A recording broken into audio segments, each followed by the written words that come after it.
Okay. Hi అందరికి. ఫైనల్‌గా smack down అయితే అయిపోయింది. ఈరోజు స్మాక్ డౌన్ స్టార్టింగ్‌లోనే Kevin Owens and Randy Orton versus Pretty Deadly మధ్య ఒక ట్యాగ్ టీమ్ మ్యాచ్ అయితే జరిగింది. ఈ మ్యాచ్ మధ్యలో లోగన్ పాల్ వచ్చి కెవిన్ ఓవెన్స్ పైన అటాక్ చేశారు. సో, ఆ బ్రాస్ నకల్ ఉంటది కదా! ఆ బ్రాస్ నకల్‌తో కెవిన్ ఓవెన్స్ పైన అటాక్ చేస్తారు. అండ్ దీన్ని మన రేండీ ఆర్టన్ అండ్ రెఫరీ చూడరు. సో, రెఫరీ చూడకముందు లోగన్ పాల్ అటాక్ చేస్తారు. దీన్ని అడ్వాంటేజ్ తీసుకొని ప్రెట్టి డెడ్లీ కెవిన్ ఓవెన్స్‌కి కవర్ చేసి ఈ మ్యాచ్‌లో విన్ అవుతారు. అండ్ దాని తర్వాత రేండీ ఆర్టన్ రింగ్‌లోకొస్తారు. రింగ్‌లోకొచ్చి కెవిన్ ఓవెన్స్‌ని అడుగుతారు. సో, కెవిన్ ఓవెన్స్ ఇంత ఈజీగా ఎందుకు ఓడిపోయినావు? అసలు ఇలా ఎందుకు చేసినావు? అని కెవిన్ ఓవెన్స్‌ని అడుగుతారు. అండ్ అప్పుడే స్క్రీన్ పైన ఒక వీడియో అయితే వస్తది. ఆ వీడియోలో లోగన్ పాల్ కెవిన్ ఓవెన్స్ పైన అటాక్ చేసి రింగ్ కింద దాక్కున్నది చూపిస్తారు. అప్పుడు రేండీ ఆర్టన్‌కి అర్థమవుతుంది ఏం జరిగిందని. అండ్ వెంటనే రేండీ ఆర్టన్ రింగ్ దిగి లోగన్ పాల్ దగ్గరికి వెళ్లి లోగన్ పాల్‌ని రింగ్ కింద నుండి లాక్కొస్తారు. రేండీ ఆర్టన్ లోగన్ పాల్ పైన అటాక్ చేస్తారు. అండ్ మళ్ళీ ప్రెట్టి డెడ్లీ వచ్చి రేండీ ఆర్టన్ పైన అటాక్ చేస్తారు.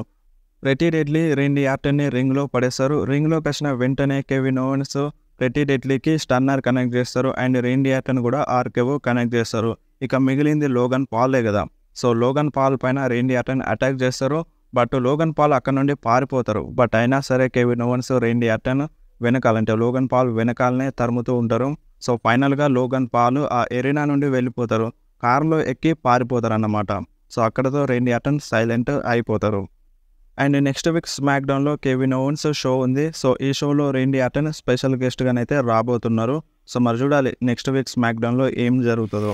అండ్ నెక్స్ట్ ఇయో స్కైది ఒక వీడియో చూపించినారు. సో, ఈ వీడియోలో ఇయో స్కై ఏమన్నదంటే, బెయిలీ ఎప్పుడు తన స్పాట్‌లైట్ కోసమే వర్క్ చేసింది. డ్యామేజ్ కంట్రోల్ కోసం తను చేసింది ఏమీ లేదు. తన కెరియర్ కోసం తను కష్టపడ్డది. డ్యామేజ్ కంట్రోల్‌ని ముందుండి నడిపించింది అని చెప్పింది కదా! సో, డ్యామేజ్ కంట్రోల్ కోసం చేసింది ఏదీ లేదు బెయిలీ. సో, అందుకనే మేము బెయిలీ పైన అటాక్ చేసినాము. డ్యామేజ్ కంట్రోల్ నుండి బెయిలీని తరిమేసినామని ఇయో స్కై చెప్పింది. అప్పుడే బెయిలీ వచ్చి ఇయో స్కై పైన అటాక్ చేస్తది. అండ్ ఇయో స్కై కూడా అటాక్ చేస్తది. సో, వీళ్ళిద్దరిని అక్కడున్న కెమెరా మ్యాన్స్ అయితే ఆపేస్తారు. అండ్ నెక్స్ట్ రింగ్‌లోకి నిక్ ఆలిస్ అయితే వస్తారు. నిక్ ఆలిస్ ఫ్యాన్స్‌కి చెప్తారు. రెసల్‌మేనియా ఇంకా కొన్ని రోజుల్లో ఉంది. సో, మీరందరూ రెడీగా ఉన్నారా అని నిక్ ఆలిస్ అంటారు. అప్పుడు ఫ్యాన్స్ అందరూ చీర్ చేస్తారు. అండ్ దాని తర్వాత నిక్ ఆలిస్ ఏమంటారంటే, ఈరోజు స్మాక్ డౌన్‌లో న్యూ మెంబర్ సైన్ చేయబోతుంది అని చెప్పి జేడ్ కార్గిల్‌ని ఇన్వైట్ చేస్తారు. అప్పుడే అక్కడికి ఎంట్రీ అవుతది Jade Cargill. So, Jade Cargill entry నిజంగా చాలా అంటే చాలా బాగుంది. సో, జేడ్ కార్గిల్ రింగ్‌లోకొస్తది. అండ్ స్మాక్ డౌన్ కోసం సైన్ చేస్తది. అండ్ దాని తర్వాత జేడ్ కార్గిల్ ఏమంటదంటే, చూడండి స్మాక్ డౌన్‌లో చాలా మంచి ఉమెన్స్ సూపర్ స్టార్స్ ఉన్నారు. కాకపోతే వాళ్ళందరూ జేడ్ కార్గిల్ అంత పవర్‌ఫుల్ ఉమెన్స్ సూపర్ స్టార్స్ కాదని జేడ్ కార్గిల్ అంటది. సో, జేడ్ కార్గిల్ అంటే స్మాక్ డౌన్‌లో ఉమెన్స్ సూపర్ స్టార్స్‌కి ఒక మెసేజ్ అయితే సెండ్ చేసింది. అండ్ ఇప్పుడు officially jade Kargil smack down women's super star అన్నమాట. అండ్ బ్యాక్ స్టేజ్‌లో డకోటా కాయ్‌కి ఇంటర్వ్యూ అయితే జరుగుతది. సో, ఈ ఇంటర్వ్యూలో డకోటా కాయ్‌కి అడుగుతారు. సో, జేడ్ కార్గిల్ స్మాక్ డౌన్‌లో వచ్చింది కదా! సో, దీని గురించి మీరేమంటారంటే, అప్పుడు డకోటా కాయ్ చెప్తది. జేడ్ కార్గిల్ వచ్చినా, ఎవరొచ్చినా మాకు ఏం పర్వాలేదు. సో, ఈరోజు నాకు మ్యాచ్ ఉంది బియాంకా బెయిలర్‌తో. సో, నేను దాని గురించి ఆలోచిస్తున్నాను. ఈరోజు ఎలాగో నేను బియాంకా బెయిలర్‌ని ఓడిస్తాను. అండ్ ఇయో స్కై కూడా బెయిలీని ఓడిస్తదని డకోటా కాయ్ చెప్తది. అండ్ నెక్స్ట్ నిక్ ఆలిస్ దగ్గరికి ఏజే స్టైల్స్ వెళ్తారు. సో, ఏజే స్టైల్స్ అడుగుతారు. ఈరోజు ఎల్ఏ నైట్ వచ్చినారా అని. సో, అప్పుడు నిక్ ఆలిస్ ఏమంటారంటే, ఏజే స్టైల్స్ ఈరోజు ఎల్ఏ నైట్ ఇక్కడికి రాలేదు. సో, నేనే రావద్దని చెప్పినానని మన నిక్ ఆలిస్ అంటారు. సో, ఏజే స్టైల్స్ ఏమంటారంటే, సో, మంచి పని చేసినావని అక్కడ నుండి వెళ్ళిపోతారు. And next Street Profits versus Austin Theory and Grayson Waller మధ్య ఒక ట్యాగ్ టీమ్ క్వాలిఫైర్ మ్యాచ్ అయితే జరిగింది. సో, ఈ మ్యాచ్ కన్నా ముందు మన బాబీ లాష్లీ స్ట్రీట్ ప్రాఫిట్స్‌కి మోటివేట్ చేసి పంపిస్తారు. ఈరోజు ఎలాగైనా రెసల్‌మేనియా స్పాట్‌ని పొందాలని మన బాబీ లాష్లీ మంచిగా చెప్పి పంపిస్తారు. సో, ఈరోజు ఈ మ్యాచ్‌లో విన్ అయితే వాళ్ళు ల్యాడర్ మ్యాచ్‌లో యాడ్ అవుతారు. సో, అందుకనే బాబీ లాష్లీ మోటివేట్ చేసి పంపిస్తారు. అండ్ ఈ మ్యాచ్ మధ్యలోనే మనకి కెరియన్ క్రాస్ బాబీ లాష్లీ పైన అటాక్ చేస్తారు లాకర్ రూమ్‌లో. సో, ఆ వీడియోని మనకి స్క్రీన్ మీద చూపిస్తారు. సో, దాన్ని స్ట్రీట్ ప్రాఫిట్స్ చూస్తారు. కొంచెం డిస్టర్బ్ అయిపోతారు. అండ్ దీన్ని అడ్వాంటేజ్ తీసుకొని Austin Theory and Grayson Waller ఈ మ్యాచ్‌లో విన్ అవుతారు. అండ్ మ్యాచ్ అయిపోయిన తర్వాత కూడా ఏఓపీ వచ్చి స్ట్రీట్ ప్రాఫిట్స్ పైన అటాక్ చేస్తారు. అండ్ కరియన్ క్రాస్ కూడా వస్తారు. అండ్ వీళ్ళకి హెల్ప్ చేయడానికి బాబీ లాష్లీ కూడా వస్తారు. బట్ యూజ్ ఉండదు. కరియన్ క్రాస్ అండ్ ఏఓపీ కలిసి బాబీ లాష్‌ని కూడా చాలా అంటే చాలా భయంకరంగా అటాక్ చేస్తారు. సో, మరి ఇది ఇంకా ఎన్ని రోజులు కంటిన్యూ అవుతుంది? చాలా రోజుల నుండి వీళ్ళ మధ్య ఫ్యూడ్ అయితే నడుస్తుంది. అండ్ బాబీ లాష్లీ అయితే చాలా వీక్‌గా కనిపిస్తున్నారు. సో, నిజంగా ఇది బాబీ లాష్లీ ఫ్యాన్స్ కోసం అయితే చాలా బ్యాడ్ న్యూస్ అనే చెప్పాలి. అండ్ నెక్స్ట్ రింగ్‌లోకి శాంటోస్ ఎస్కోబార్ టీమ్ అయితే వస్తారు. సో, శాంటోస్ ఎస్కోబార్ మాట్లాడతారు. శాంటోస్ ఏమంటారంటే, సో, నేను రే మిస్టేరియో పైన అటాక్ చేసినాను. రే మిస్టేరియోని బెడ్ పైన పడుకునేలా చేసినాను. అండ్ మళ్ళీ తిరిగొచ్చినారు. అండ్ మొన్న స్మాక్‌డౌన్‌లో రే మిస్టేరియోతో ఫైట్ చేసినాను. అండ్ ఆ మ్యాచ్‌లో నేను విన్ అయినాను. రే మిస్టేరియోని ఓడిపించినాను. నాకు డామినిక్ మిస్టేరియో హెల్ప్ చేసినారు. అండ్ దాని తర్వాత డామినిక్ మిస్టేరియో వస్తారు. సో, డామినిక్ మిస్టేరియోకి శాంటోస్ ఎస్కోబార్ థాంక్స్ చెప్తారు. అండ్ డామినిక్ మిస్టేరియో మాట్లాడడానికి ట్రై చేస్తారు. అందరికీ తెలిసిందే కదా! డామినిక్ మిస్టేరియో మాట్లాడితే ఎలా ఉంటదో. ఫ్యాన్స్ అందరూ ఒక రేంజ్‌లో బూ చేస్తారు. అప్పుడు శాంటోస్ ఎస్కోబార్ అంటారు, "వీళ్ళ వాగుడు నువ్వు పట్టించుకోకు, నువ్వు మాట్లాడు" అని చెప్తారు డామినిక్ మిస్టేరియోకి. అప్పుడే రే మిస్టేరియో టీమ్ వస్తారు. ఎల్‌డబ్ల్యూఓ రింగ్‌లోకొస్తారు. జెలినా వేగా అండ్ కార్లిటో, రే మిస్టేరియో వీళ్ళందరూ రింగ్‌లోకొస్తారు. సో, రింగ్‌లోకొచ్చి రే మిస్టేరియో అంటారు, "నిన్ను చూస్తే" అంటే డామినిక్ మిస్టేరియోని, శాంటోస్ ఎస్కోబార్‌ని చూస్తే చాలా సిగ్గుగా అనిపిస్తుందని రే మిస్టేరియో చెప్తారు. "మీరిద్దరూ నా వెనకాల ఉండేవాళ్ళు. బట్ ఇప్పుడు నాతోనే ఫైట్ చేద్దామని చూస్తున్నారు. నాకే అడ్డమొస్తున్నారు" అని రే మిస్టేరియో చెప్తారు. అండ్ దాని తర్వాత రే మిస్టేరియో ఏమనరంటే, "నేను నీకు ఛాలెంజ్ చేస్తున్నాను. Santos Escobar and Dominik Mysterio versus నేను నా ట్యాగ్ టీమ్ పార్ట్నరు. సో, మనం రెసల్‌మేనియా 40లో ఫైట్ చేద్దామని" మన రే మిస్టేరియో శాంటోస్ ఎస్కోబార్‌కి అండ్ డామినిక్‌కి ఛాలెంజ్ చేస్తారు. సో, అప్పుడు డామినిక్ అండ్ శాంటోస్ ఎస్కోబార్ ఏమంటారంటే, మీరు మాతో ఫైట్ చేస్తారా? మీ మొఖాలు ఎప్పుడైనా అద్దంలో చూసుకున్నారా" అని అంటారు. అండ్ సరే మనం ఫైట్ చేద్దాం. మరి నీతో ఎవరు కలిసి ఫైట్ చేస్తారు? సో, మీ ట్యాగ్ టీమ్ పార్ట్నర్ ఎవరో చెప్పు అని డామినిక్ మిస్టేరియో, శాంటోస్ అంటారు. సో, అప్పుడు రే మిస్టేరియో ఏమంటారంటే, సో, న్యూయెస్ట్ మెంబర్ ఆఫ్ ఎల్‌డబ్ల్యూఓ అని చెప్తారు, డ్రాగన్ లీ. సో, అప్పుడు డ్రాగన్ లీ వస్తారు. డ్రాగన్ లీ వచ్చిన తర్వాత శాంటోస్ ఎస్కోబార్ రింగ్ దిగి బయటకి వెళ్ళిపోదామని చూస్తారు. సో, అప్పుడు Lopez and Zelina Vega face to face వస్తారు. లోపెజ్ జెలినా వేగా పైన అటాక్ చేస్తారు. అండ్ వీళ్ళ మధ్య బ్రాల్ అయితే జరుగుతది. Santos Escobar team and Rey Mysterio team మధ్య. సో, ఈ బ్రాల్‌లో మనకి Rey Mysterio team upper hand అయితే ఉంటది.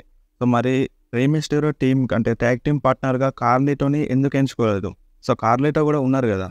సో, కార్లిటో ఫేస్ అయితే చేంజ్ అయిపోయింది కొంచెం. సో, మరి చూడాలి కార్లిటో కూడా రే మిస్టేరియోకి బెట్రేస్ చేస్తారా? చేయరా అని. And next New Catch Republic versus Angel and Humberto మధ్య మ్యాచ్ అయితే జరిగింది. ఇది ఒక క్వాలిఫైయింగ్ మ్యాచ్. ఈ మ్యాచ్‌లో నీ క్యాచ్ రిపబ్లిక్ చాలా కిరాక్‌గా ఫైట్ చేసినారు. అండ్ విన్నర్ కూడా వీళ్ళే అయినారు. అండ్ రెసల్‌మేనియా 40 కోసం ల్యాడర్ మ్యాచ్ అయితే సెట్ అయిపోయింది. మీరు ఒకసారి స్క్రీన్ మీద చూడండి. అండ్ నెక్స్ట్ లాకర్ రూమ్‌లో Paul Heyman and Jimmy Uso and Solo Sikoa కనిపిస్తారు. సో, పాల్ హేమన్ చెప్తారు, "మొన్న రాకు కోడీ రోడ్స్ పైన అటాక్ చేసినారు. చాలా భయంకరంగా అటాక్ చేసినారు. ఇదంతా రాక్ ఎందుకు చేసినారు? రోమన్ రైన్స్ ఆర్డర్ వల్లనే రాక్ ఇదంతా చేసినారని" పాల్ హేమన్ చెప్పినారు. అండ్ రోమన్ రైన్స్ ఆర్డర్ ఉంటేనే ఏదైనా జరుగుతుందని పాల్ హేమన్ చెప్పినారు. సో, మరి మీరేమంటారు? నిజంగానే రోమన్ రైన్స్ ఆర్డర్ వల్లనే రాక్ కోడీ రోడ్స్ పైన అటాక్ చేసినారా? మనకొక అప్డేట్ అయితే వచ్చింది. సో, ఇప్పుడు ఈ బ్రాల్ అయిన segment rock and Cody roads మధ్య జరిగిన బ్రాల్ ఇదంతా triple H and Cody roads and rock కలిసి చేసినారని. సో, దీన్ని ప్రొడ్యూస్ చేసింది కూడా వాళ్ళేనట. అండ్ నెక్స్ట్ జిమ్మీ ఊసో కూడా మాట్లాడతారు. జిమ్మీ ఊసో ఏమంటారంటే, "నువ్వు రెడీగా ఉండు జే ఊసో. నీకోసం నీ తమ్ముడు కూడా వస్తున్నాడు. నీ పైన అటాక్ చేస్తాడని" జిమ్మీ ఊసో చెప్తారు. అండ్ అంతేకాదు రోమన్ రైన్స్ ఆర్డర్ లేనిది ఏది జరగదని చెప్తారు. సో, రోమన్ రైన్స్ ఆర్డర్ వల్లనే సోలో సికోవా నీ పైన అటాక్ చేస్తారని మన జిమ్మీ ఊసో చెప్తారు. అండ్ సోలో సికోవా కూడా మాట్లాడతారు. సో, రోమన్ రైన్స్ ఆర్డర్ వల్లనే నీ పైన అటాక్ చేస్తాను అని మన జే ఊసోకి ఛాలెంజ్ అయితే చేస్తారు. అండ్ మనకి నెక్స్ట్ స్మాక్‌డౌన్‌లో జే ఊసో వర్సెస్ సోలో సికోవా మధ్య మ్యాచ్ అయితే సెట్ అయిపోయింది. నెక్స్ట్ స్మాక్‌డౌన్‌లోనైతే కంపల్సరీ ఈ మ్యాచ్ జరుగుతది. అండ్ నెక్స్ట్ లాకర్ రూమ్‌లో బియాంకా బెలర్ మ్యాచ్ కోసం రెడీ అవుతూ ఉంటది. అండ్ అప్పుడే అక్కడికి నవమి వెళ్తది. సో, నవమి ఏమంటదంటే, "నువ్వు లాస్ట్ వీక్ స్మాక్‌డౌన్‌లో నాకు హెల్ప్ చేసినావు. నేను ఈ రోజు నీకు హెల్ప్ చేస్తానని" నవమి చెప్తది. అండ్ వీళ్ళిద్దరూ చాలా మంచిగా మాట్లాడుకుంటారు. అండ్ నెక్స్ట్ ఏజే స్టైల్స్ రింగ్‌లోకొస్తారు. రింగ్‌లోకి రాగానే అక్కడున్న ఫ్యాన్స్ అందరూ ఎల్ఏ నైట్ అని అరుస్తారు. సో, అప్పుడు ఏజే స్టైల్స్ ఏమంటారంటే, "సో, చాలు మీరు ఎల్ఏ నైట్ గురించి మాట్లాడింది చాలు. సో, మీరే అంత ఎల్ఏ నైట్‌ని లేపుతున్నారు. సో, ఇప్పుడు ఎల్ఏ నైట్ ఎక్కడున్నారు? సో, ఎల్ఏ నైట్ దమ్ముంటే రా, ఇక్కడ రింగ్‌లో చూసుకుందామని" ఏజే స్టైల్స్ అంటారు. అప్పుడు ఎల్ఏ నైట్ రారు. అక్కడ ఒక కెమెరామ్యాన్ ఉంటారు. ఆ కెమెరామ్యాన్ ముసుగేసుకొని ఉంటారు. సో, ఆ కెమెరామ్యాన్‌ని చూసి ఏజే స్టైల్స్ ఏమంటారంటే, "నువ్వేనా ఎల్ఏ నైట్‌వి ముసుగేసుకొని ఉన్నావు, ఆ ముసుగు తీయి" అని అంటారు. అప్పుడు ఆ ముసుగు తీసి చూస్తారు. అండ్ అది నిజంగా ఎల్ఏ నైట్ కాదు, కెమెరామ్యానే. సో ఆ కెమెరామ్యాన్ని రింగ్ దిగి బయటకి వెళ్ళిపో అని అంటారు. అండ్ బ్యారికేడ్ సైడ్ ఒక ముసుగేసుకొని మళ్ళొకరు వస్తారు. అతన్ని సెక్యూరిటీ గార్డ్స్ ఆపేస్తారు. అండ్ ఏజే స్టైల్స్ వచ్చి ఆ మాస్క్ తీసేసి చూస్తారు. అతను కూడా ఎల్ఏ నైట్ కాదు. సో అప్పుడు ఏజే స్టైల్స్ అంటారు, "ఎల్ఏ నైట్ నువ్వు ఎక్కడున్నావు? ఇక్కడికి రా" అని మన ఏజే స్టైల్స్ అంటారు. ఏజే స్టైల్స్ పక్కనే ఎల్ఏ నైట్ నిల్చుంటారు మాస్క్ ఏసుకొని. సో ఫైనల్‌గా ఆ మాస్క్ తీసేసి ఏజే స్టైల్స్ పైన అటాక్ చేస్తారు. అండ్ రింగ్‌లోకి తీసుకెళ్ళి కూడా ఏజే స్టైల్స్ పైన అటాక్ చేస్తారు. అండ్ ఫైనల్‌గా చైర్ తీసుకొనొచ్చి అటాక్ చేద్దామని చూస్తారు. బట్ ఏజే స్టైల్స్ అక్కడ నుండి పారిపోతారు. సో అప్పుడు ఎల్ఏ నైట్ మాట్లాడతారు. సో ఏజే స్టైల్స్ "నువ్వు ఎంత దూరం వెళ్ళినా సరే WrestleMania 40లో నేను నిన్ను ఓడిస్తానని" ఏజే స్టైల్స్‌కి చెప్తారు ఎల్ఏ నైట్. సో ఇక్కడే ఈ సెగ్మెంట్ అయిపోతది. And next Bianca baler versus Dakota కాయ్ మధ్య ఒక సింగిల్ మ్యాచ్ అయితే జరిగింది. ఈ మ్యాచ్‌లో డకోటా కాయ్ బానే ట్రై చేసింది బియాంకా బెలర్‌ని ఓడించడానికి. సో ఫైనల్‌గా ఈ మ్యాచ్‌లో విన్నర్ అయింది Bianca baler. So Bianca baler win అయిన తర్వాత డ్యామేజ్ కంట్రోల్ వచ్చి అటాక్ చేస్తారు మన బియాంకా బెలర్ పైన. అండ్ బియాంకా బెలర్‌కి హెల్ప్ చేయడానికి నవోమి కూడా వస్తది. సో నవోమి వచ్చిన తర్వాత కూడా మళ్ళీ డ్యామేజ్ కంట్రోల్ అటాక్ చేస్తారు. సో వీళ్ళదే అప్పర్ హ్యాండ్ ఉంటది. అండ్ ఫైనల్‌గా జేడ్ కార్గిల్ వస్తది. జేడ్ కార్గిల్ వచ్చి సో ఆస్కా అండ్ కైరీ సేన్ పైన అటాక్ చేస్తది. And Bianca baler, Naomi and jade Kargil రింగ్‌లో నిల్చుంటారు. డ్యామేజ్ కంట్రోల్ రింగ్ బయటకి పారిపోతారు. సో ఇక్కడే ఈరోజు స్మాక్ డౌన్ అయిపోయింది.